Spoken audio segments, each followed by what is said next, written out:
Snow was falling in a reluctant way that made the air over Denver look like a screen full of static. The airline had sent 2 emails and 1 apology that sounded like a weather report. A tailwind had surprised the plane somewhere over Nebraska, and by the time the wheels touched down, my body still believed it would be in a conference room for the next 3 hours. I was ahead of the clock by luck. My plan was simple. A grocery bag with the kind of pasta that wins a long week, a bottle of wine I could recite by Vineyard, a bouquet that would make the living room look like a better person had decorated it. I had texted earlier to say the flight might be late. The surprise needed darkness to bloom, and I was bringing it home with me. At the rideshare stand, I watched people fold their lives back into coats. I breathed out a line I had carried all week, and the cloud in front of my face felt like proof that some things still obey physics. The driver asked where home was, and I told him the neighborhood with trees that know how to lean in winter. We drove through streets where the plows had tried to draw straight lines, and the storm had written curves over them. I pictured the look on Tessa's face when I walked in early. I pictured our son Noah dropping a block tower to run at me with that elbow-forward gallop he invented. I pictured myself in the kitchen with a pan hot and a plan ready, and a house forgetting the part where work taught me to speak in slides. The house was quiet the way a room gets quiet after an argument. Not angry, holding breath. The porch light was on, and the driveway was still a clean rectangle where her car should have left an absence. The lock app on my phone told a story in times. Door opened at 6:13. Door closed at 6:15. No exit after. No guests registered.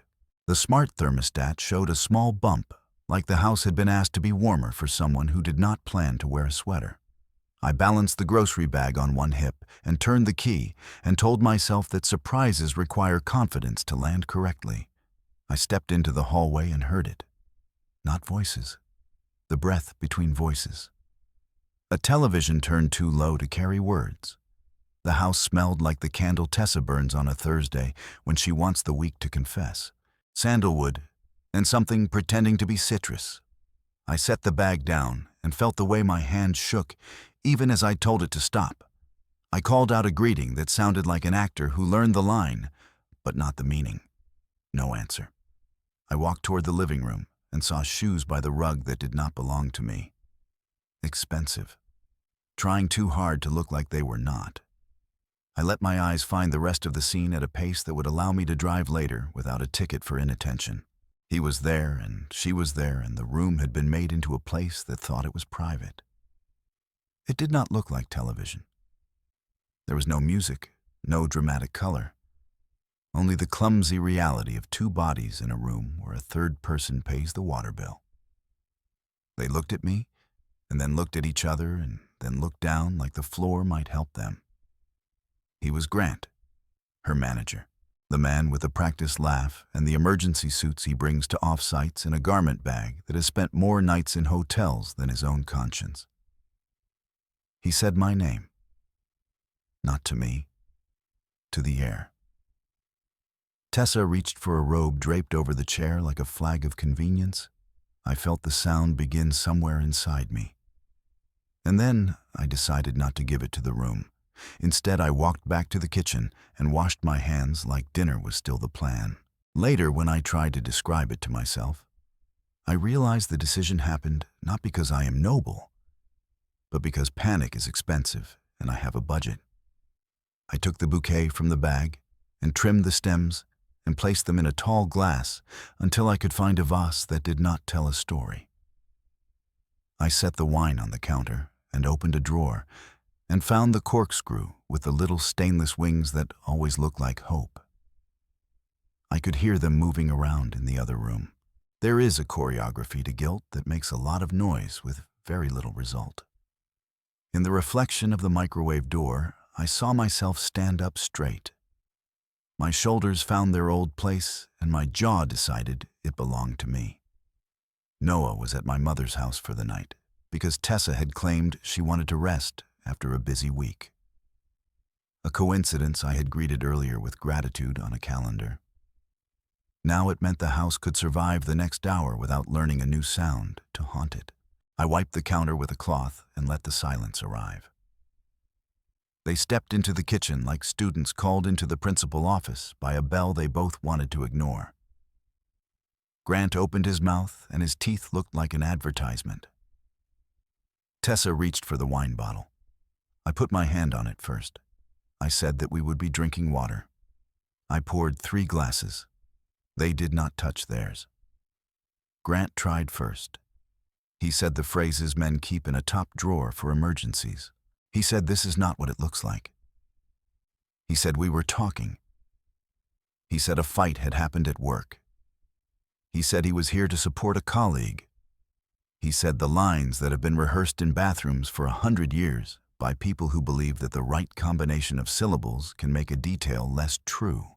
Tessa looked at me with the expression that used to work on me when a package arrived late, or a plan changed and we needed to pivot. She wanted the old mercy. She was not going to get it. I told Grant to pick up his shoes and leave.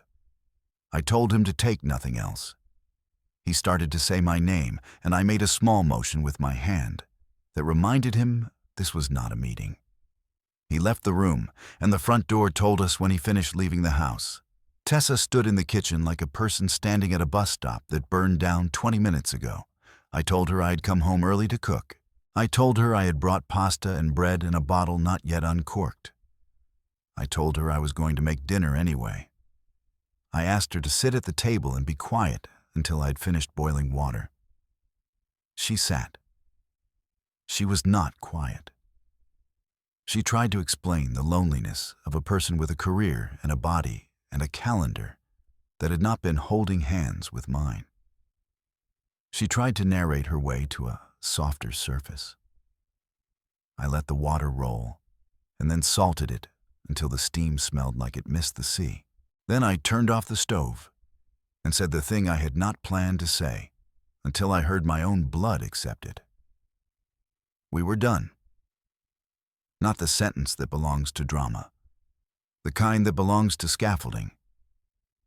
I told her she would be staying at a hotel that night. I told her I would send an email with a schedule for Noah because schedules make children feel like the universe knows the alphabet. I told her she would not return to the house without written notice through the channel we would set up with a mediator. I told her I would not be discussing feelings until a lawyer told me which feelings belonged on paper. She told me that I was being cruel. I told her that I was being careful. She told me that one mistake should not end a marriage. I told her that one mistake made with a person who has hiring power is not a mistake. It is a plan that hoped to avoid paperwork. She asked me if we could talk tomorrow. I asked her to pack a small bag now. She left with a suitcase that looked like it had been waiting in the closet for its cue. The door closed with a dignity that I appreciated. The house took a breath and had the good sense to keep it. I stood in the kitchen and felt something old stand up inside me. It was not rage. It was a kind of order that arrives when you give up on narrative and pick up a clipboard. I opened my laptop and typed. When? Where? Which devices? Which cards? Which accounts? Who pays for what? What logs exist right now that will not exist in 3 days if I leave them alone? I am an engineer who builds roads for data to travel safely. Logs and metadata and the stubborn sanity of time are my tools. I pulled the doorbell video from the cloud and downloaded the clips from the smart lock for the last 48 hours. I exported the thermostat history and the camera snapshots that catch the dog wandering into rooms he forgets are not for him. I pulled the alarms from the motion sensors and the car GPS location that our insurance insists we keep. I saved it all to a drive that I do not sync to any cloud. A file that does not travel is a wall. Then I opened the credit card portal that pretends it is a friend and searched for the charges that never used to happen in our neighborhood on a Thursday. A hotel downtown where you tip more than you can afford and call it culture. A dinner for 2 in a bar that sells its lighting as much as its food. I compared the times with her calendar entries and with mine. Meetings that last exactly as long as a bottle of wine. Off-site prep filed under a color code that makes lies look organized. I built a timeline that did not gossip. It simply showed what gravity had done with our movements. I wrote the name of the hotel and the time. I pasted a screenshot of the door lock event and the thermostat jump. I added a note about the flight landing early and stamped it with the confirmation email that the airline sent automatically. I attached the clip the doorbell recorded of Grant arriving with his head tilted toward the wind like he thought it was his enemy. I avoided adjectives. I avoided the temptation to explain. I filled 3 pages with air that could survive in a courtroom. The next step was the one that makes a lot of people flinch. I opened a new email and wrote to Human Resources at Tessa Company. The subject line carried only facts. I included the date and time and my observation that a manager and a direct report had been together in a context that violated the language inside the policy document Tessa had shown me when she first took the job. I asked for a copy of the current policy. I did not accuse anyone of anything more than arithmetic could bear. I gave them my phone number and told them I would be in meetings most of the next morning and preferred email for initial communication. I sent the email and watched it leave the outbox with the calm that comes from an entire career spent building systems that move messages where they are supposed to go. Then I called my mother to say Noah would stay one more night. She asked if I was all right in the way people ask when they already know the answer, but hope the answer will be kinder. I told her we would have a longer talk Sunday. She asked if she should come over, and I told her no. I did not want to hear her try to give Tessa the benefit of a doubt the size of a football field. She said she would make pancakes for Noah in the morning, and I felt something in my throat soften because not everything has to break at once. I slept on the couch with a blanket that had belonged to my grandmother and a pillow that never learned to forgive my neck. The house sounded like a house and not a script. In the morning, the light got in through the blinds and drew straight lines on the floor, and I felt like a person and not a problem. I showered and wore a shirt that makes me look like I chose the day, rather than the other way around. I made coffee and wrote an email to Tessa that read like a contract. You will pick up Noah from my mother at 10. You will drop him off at 6. All communication will be written. I will send a draft temporary schedule by noon. I will contact a mediator today. I will handle the mortgage and utilities while the accounts are frozen, and then we will revisit. Do not return to the house without notice. The tone felt like a handrail. Human Resources replied at 9:19 with a copy of the fraternization policy that was as explicit as mountain air. They asked if I would be willing to provide the times and any evidence I believed the company should evaluate. I sent the timeline and the clips and the email addresses of 2 colleagues who had told me weeks ago at a barbecue that they worried Tessa was too close to her manager. I kept their names in a place that did not make me proud. I wrote the email and attached the documents and proofed it the way I proof code when a deploy is about to carry a risk I cannot afford. I hit send and turned to the work that makes the day pay for itself. At noon, I scheduled a consultation with a family lawyer named Mariella, who writes like a traffic engineer and speaks like a teacher who has made peace with children who run in hallways. She asked for my version with time and minimal theory. I gave her the timeline and my plan. Freeze joint accounts for transfers above a reasonable limit. Temporary orders regarding the house and the car and the schedule for Noah. A request that all transfers to any third party be documented and reviewed until the court could look.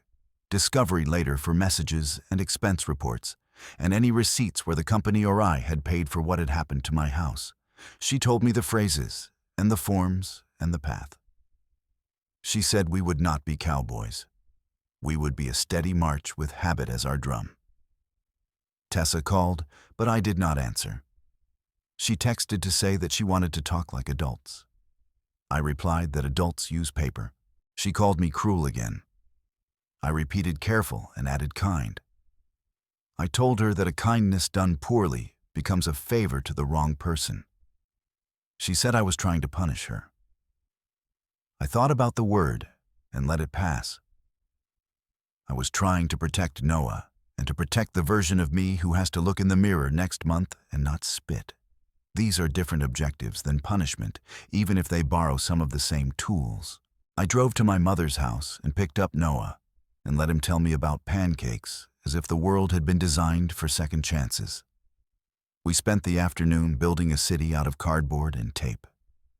I cut windows with a paring knife because the box cutter was in the garage, and I did not want to open the door that connects to the storage room where we keep winter gear and old photographs and things that know how to make a man cry.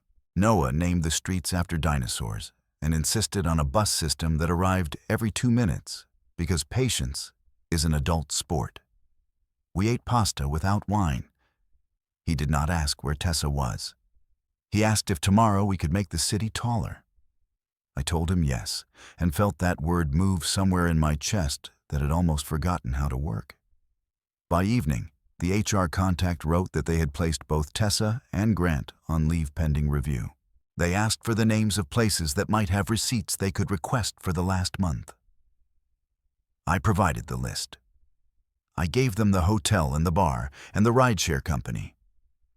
I told them I would be grateful if they moved quickly because I planned to file for temporary orders and wanted their process to conclude before any court date.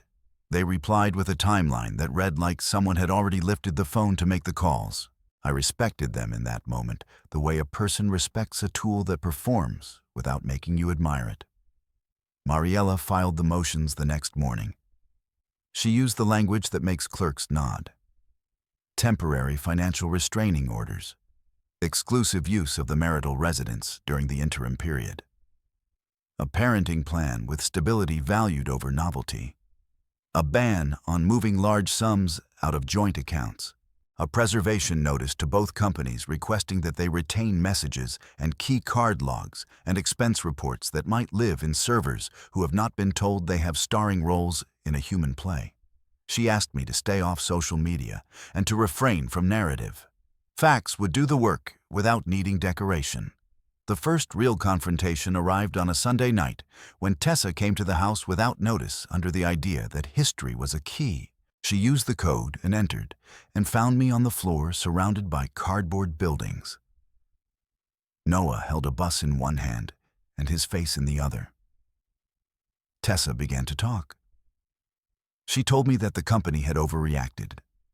She told me that this would ruin her career. She told me that couples work through worse. She told me that I had loved her once. She told me that I was turning into a person she did not recognize. I spoke softly. I said that Noah would go upstairs to brush teeth while we talked for exactly 5 minutes. Noah looked at me like a detective. He walked upstairs and pretended to brush for a full 60 seconds, and then came back with a face that smelled like mint and victory. I told Tessa that we were not going to argue in front of him. I told her she was not to come into the house without a text and a reply. I told her we would meet with a mediator as soon as papers allowed. I told her I hoped she took a hotel near her parents so Noah could see her easily. I told her I would not answer questions about HR or the company because those answers belonged to her and the people she worked for. She said she was being punished for love. I said she was being asked to live within the consequences of actions that had reuse in power. She looked at Noah and asked if he wanted to sleep at her place tonight. He said he wanted to finish building the bus depot. She stood a moment and then left without slamming the door. The door closed as if it did not want to swear allegiance to any side. HR concluded their review with a document that tasted like steel. They found that Grant and Tessa had violated policy. They found that company cards had been used in ways that did not make shareholders smile. They suspended Grant pending a broader investigation into expense reports. They placed Tessa on unpaid leave with an option for termination following the conclusion of their process. They asked me not to share the letter, and I did not. I sent a copy to Mariella and filed it. It did not feel like victory. It felt like a wall that had agreed to remain a wall during a wind event. The court granted the temporary orders within a week. The judge was brisk and did not ask me to speak about feelings. The papers read like a list of errands sent by a stern relative. Pay the mortgage. Keep the utilities on. Exchange the child at agreed times. Do not remove funds without permission. Do not introduce new partners to the child during this period. Do not post about this. The language was blessedly dry. I felt grateful for dryness. I have learned that dryness holds roofs up while storms attempt to audition. Grant attempted contact through a message that arrived from an unfamiliar number, written like a man who believes in disclaimers. He asked me to consider the effect on Tessa's career. He warned me that HR processes can be cruel. He offered an apology that asked to be admired. I did not reply. I forwarded the message to HR and to Mariella. I then put my phone face down and bent a cardboard street into a curve that felt true to the way Denver ignores grid lines when it has a mood. I started walking every morning before dawn because the city is honest at that hour and the air is brave. I listened to the scrape of plows and the animal sounds of buses waking. I counted steps and watched the sky turn from iron to something like chance. I would return to the house to a child who wanted oatmeal and a lunch packed with things that would make a teacher believe someone at home cared about nutrition and pennies.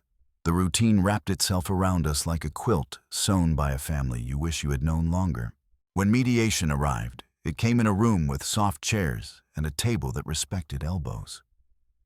The mediator had the calm of a person who has watched storms fail to impress gravity. Tessa sat with her lawyer and looked at me with a face that had decided to be brave. I spoke little. Mariella presented the plan.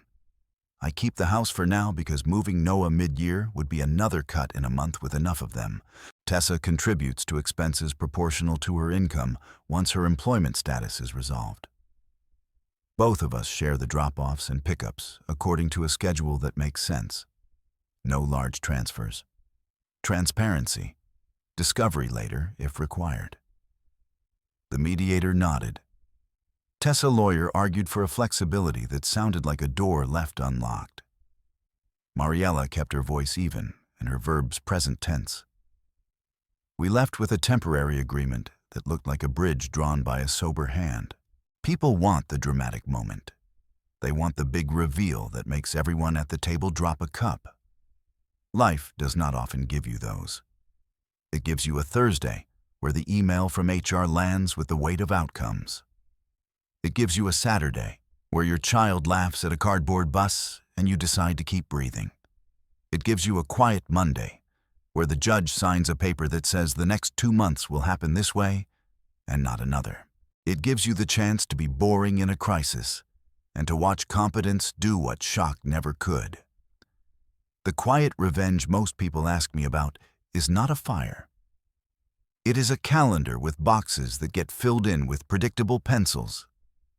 It is a folder with documents that do not chronicle suffering, but describe it well enough that anyone reading can build the room in their mind. It is a bank account that stops being a bucket with holes and becomes a bowl that respects gravity. It is an HR contact who knows the difference between privacy and secrecy.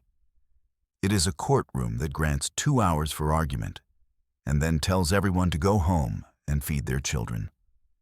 The brutal confrontation the title of my life suggests did happen, but it did not happen in shouting. It happened when I looked at the room and decided to make dinner and not give noise the oxygen it wanted. It happened when I told Tessa to leave with dignity because I had a child who needed a father willing to be dull in all the ways that keep a house from breaking in half. It happened when I sent a polite email to HR that attached facts and no verbs that asked for pity. It happened when the process server handed Grant an envelope outside his building while he explained to a direct report how urgent integrity is. It happened when Tessa read the HR letter and realized that power you steal from structure will be repossessed by structure without a raised voice. It happened when the judge smiled like she had seen my type before and appreciated that my sentences did not need cologne. There were small twists on the path, that made me feel like the universe sometimes chooses to assist the competent. The flight that landed early gave me a timeline that would be hard to perforate in cross-examination. A watch on Tessa's wrist that syncs its heart rate to a cloud drew a quiet graph that showed a story in beats per minute at a time that calls itself after hours. A hotel minibar receipt used initials to indicate a double breakfast, and the initials were not mine. Company cards were used at bars that consider a booth a confession. HR is good at reading confessions written in numbers. Compliance is better. We reached the part of this story where grief arrives late. It came on a Tuesday, when the house had a new hum, and the museum membership card popped up from the drawer like a friend. I sat at the table and looked at the chair across from me. I tried to remember the mornings when love had occupied it like a resident and not a squatter. I tried to hate. I failed. Hate is hard work and I have a job. I washed the mugs and called my mother and scheduled the dentist and wrote a shopping list and chose to live the day as if it welcomed me. That is a kind of revenge too. The life you build from the honest parts of the old one is a rebuke to sabotage. Tessa tried to apologize in a voice memo sent on a Friday when people think emotions go to voicemail. She said she had been lonely. She said she had been flattered. She said she had not planned to hurt our child. She said she was ashamed. She said she wanted to try again. I listened once. I saved the file. I did not send an answer. A week later, she asked to take Noah to a birthday party across town. I said yes and sent her the address and a reminder about the time.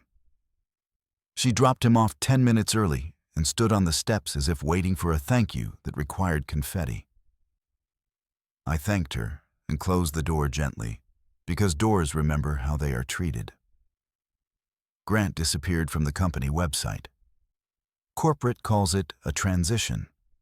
People call it a firing. The difference is a severance package and a folder that gets labeled differently in the archives. Tessa found contract work through a friend, and I wished her competence, because incompetence makes a co-parent angry and the child pays. We met at a coffee shop to sign the next round of temporary agreements, and the barista wrote my name with a flourish like the universe was practicing being on my side. Tessa cried.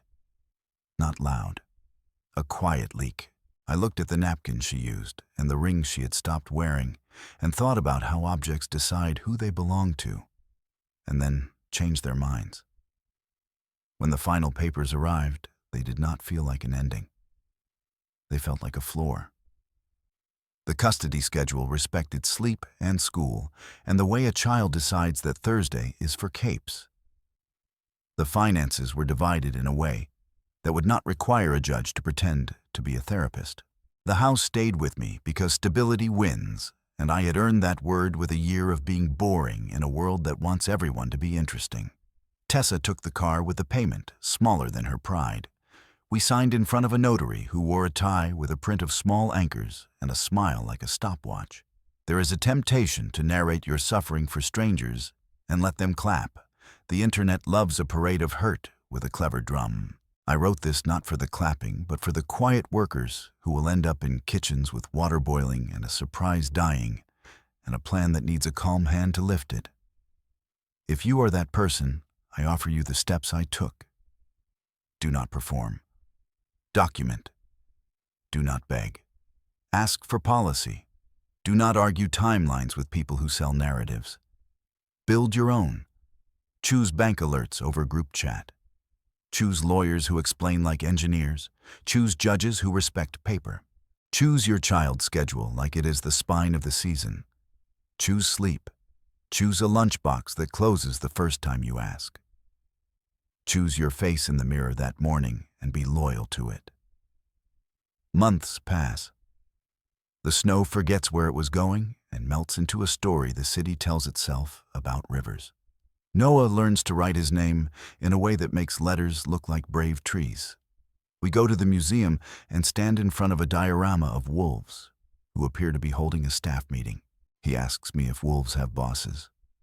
I tell him maybe the weather is the boss. He nods as if that solves the whole city. Tessa arrives on time and leaves on time, and texts about school spirit days and doctor appointments, and the small negotiations that keep children from feeling like luggage. She gets a new job without Grant, and I send a thumbs-up emoji, because sometimes kindness needs to be small to be sustainable. I keep the doorbell clips and the logs and the receipts in a folder on a drive that does not connect to anything. I do not look at them. They exist for the day I hope never arrives. They are a shield I rarely lift because the roof now stands up by habit. Some nights I open the window and listen to a city that has stopped throwing new noises at me. Some mornings I wake before the alarm because the sun shows up early in spring and refuses to respect my schedule. On those mornings, I make coffee and stand at the sink and let the first light paint the counter. And I remember the night I washed my hands and chose not to scream. That was the moment this version of my life began. A kitchen, running water, a hand on a bottle that did not get opened, a plan. There will be a day when someone asks me if I forgave her. The question lives in a box in my head, with other questions that cannot be answered cleanly. I do not know if forgiveness will be a choice or a side effect of time. I know that I do not wake angry, and I do not go to sleep narrating speeches I will never give. I know that I can be in a room with her and remember that we built something that became a person, and that person needs two adults who can talk about rain boots without trying to win. I know that the brutal confrontation turned out to be my quiet refusal to let chaos write the next page. On the first warm weekend of summer, we drive to a lake, and Noah insists on skipping rocks until his arm runs out of ideas. He shows me a stone that looks like a heart if you squint and like a stone if you do not. He asks if hearts are really that shape. I tell him hearts look like whatever keeps blood from forgetting where it is supposed to go. He thinks about that like a scientist and decides it is acceptable. We drive home with the windows down, and the air carries the smell of grass cut by people who love a straight line. I make pasta in the kitchen where a battle once tried to begin and failed. The water boils. The salt smells like a road to the sea. The day does not ask for an apology. Neither do I. I keep a notebook where I write 3 lines at night. Weather. One thing I kept from breaking. One thing I let go. The practice turned into a spine for the months that followed. The weather is a conversation with a city that changes its mind. The kept thing is usually simple. A schedule, a button, the top of a jar. The letting go is often harder. A speech that would have satisfied no one. A photograph I do not need to look at. A version of me that thought harmony required swallowing nails. The notebook is small and unglamorous, and it taught me more about revenge than any fantasy about ruin could. Quiet is what you build. Revenge is the false name for order recovered. If you are reading this for the entertainment value, you will be disappointed. The fireworks do not appear. The crowd does not cheer. There is no soundtrack. There is only the soft sound of a file closing and a dishwasher humming and a child telling a dinosaur to be brave in the night, because the dark is just a room with the lights off. There is a man standing at a sink, deciding to be boring and decent, because spectacle is what breaks in the morning, and decency tends to survive a winter. There is a calendar with boxes ticked in pencil and a pen that only comes out for stamps. One last thing. The bouquet I brought home that night did not go to waste. I trimmed the stems again and changed the water every day, and those flowers lived longer than they had any reason to. It became a small game with myself to see if I could stretch their stay until the next Sunday. I succeeded. On the 8th day, I threw them out, and the vase caught the light, and the kitchen looked like it could keep a promise. So could I. This is the quiet way I ended the story that began with an airline apology. I turned a brutal confrontation into a memorandum. I replaced noise with notice. I replaced romance with routine. I replaced a manager who lost his job with a child who does not. I replaced a home that auditioned for television with a home that feeds people on time. I made dinner later that week. I did not open the wine. I left the pasta to soften its stern edges in a pool of boiling water, and it did what pasta always does. It became what the day needed. I am not special. I am simply a man who believes in logs and receipts and the beauty of a plan that respects sleep. If you ever find yourself standing in your kitchen with your hands wet and your heart loud and your mind begging for a speech, try this instead. Turn off the music. Open a new document. Write the times. Freeze the accounts. Ask for policies. Call a lawyer who prefers verbs that move. Send the email. Feed the kid. Sleep. Wake. Repeat. Watch the room become a place that would bore a scandal and delight a child.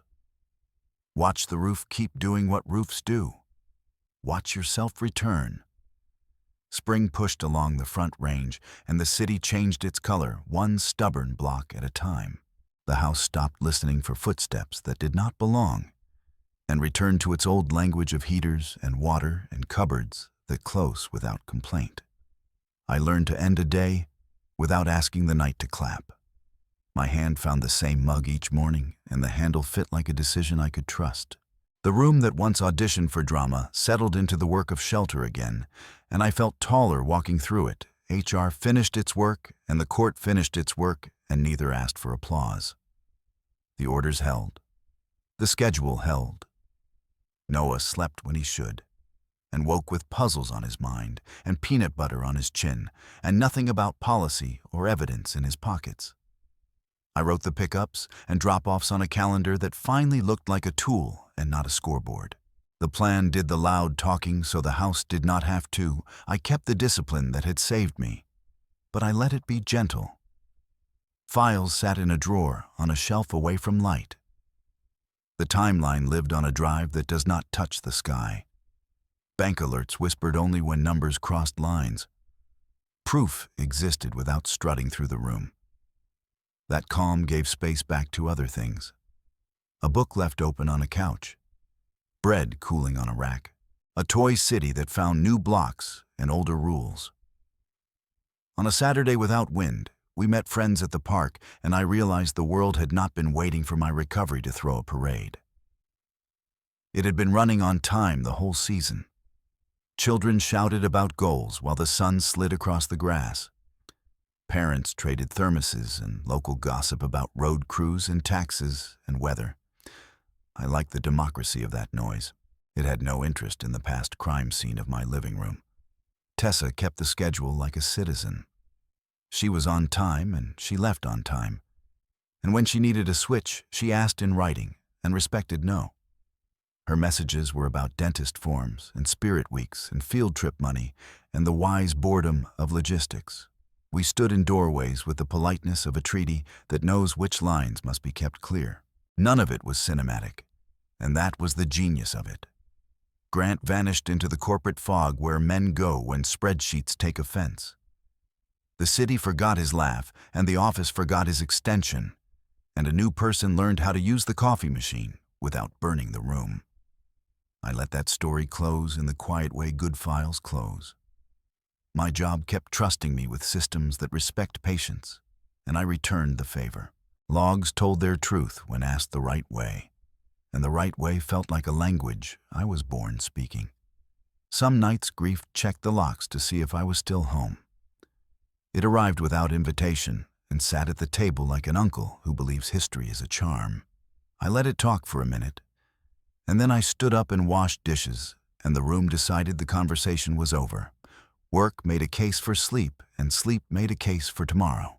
In the morning, breakfast tasted like a small proof that did not need to argue. Winter edged back in, and the first snow drew clean lines on the steps. Noah threw a handful into the air and announced that the yard was ready for a story.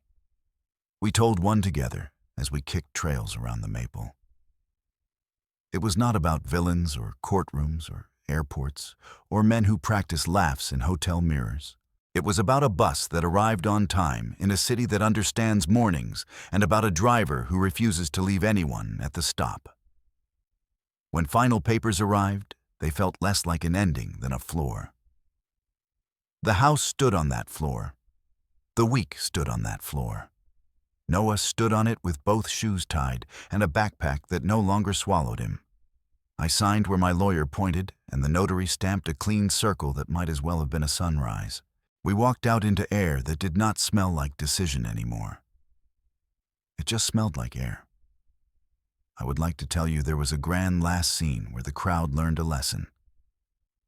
There was not. There was a kitchen that learned to be a kitchen. There was a father who learned to aim his strength at routine. There was a boy who learned that adults can make order without shouting. There was a city that kept its trains obedient to clocks. There was a small life that worked, and that was the point all along.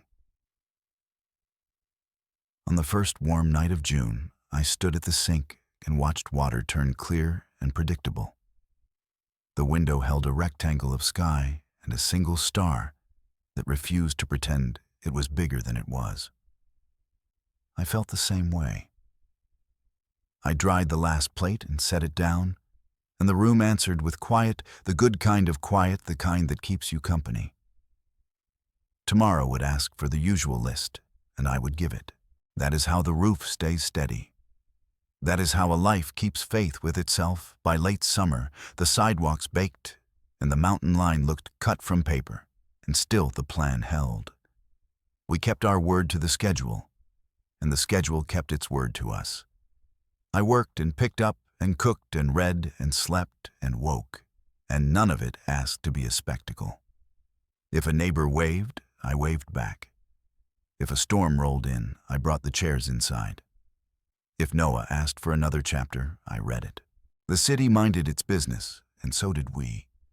And in that ordinary practice, I found a depth I had once mistaken for silence.